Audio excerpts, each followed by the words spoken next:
Line 4 का यहाँ पे काम मेट्रो लाइन 4 का काम यहाँ पे शुरू है। ये पियर नंबर 196 है, जहाँ पे ये पैरापिट वॉल जो मुंडेर होती है वो गिर गई है।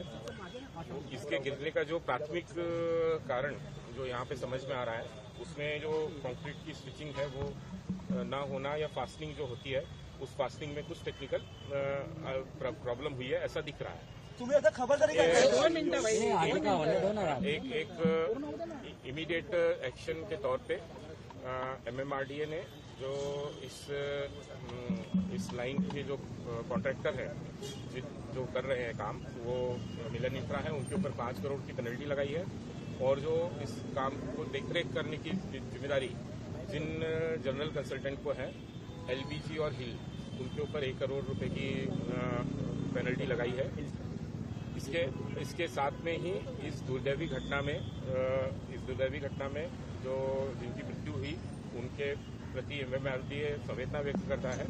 और साथ में ही जो घायल हैं, जिनको इसी अस्पताल में दाखिल कराया गया है, उनकी जो उपचार है वो पूरे अच्छे तरीके से सारे उपचार उनके ऊपर हों। मैंने उनसे भी अभी ऊपर जाके मुलाकात की है।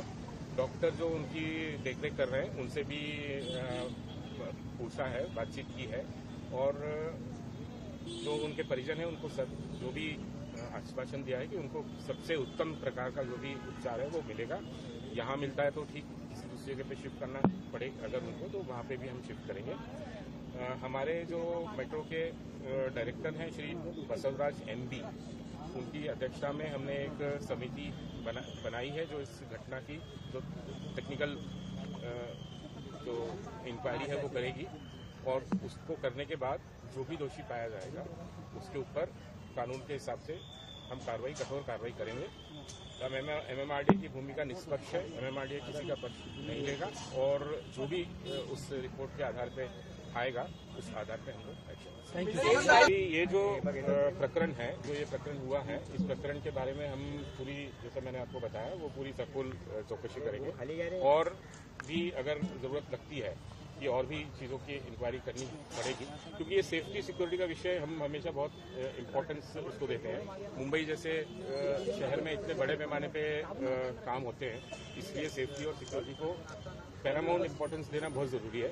इसलिए जब कुछ भी अगर ऐसी लगता है कि और भी कुछ तपासनी करनी चाहिए, चेकिंग करनी चाहिए, तो हम जरूर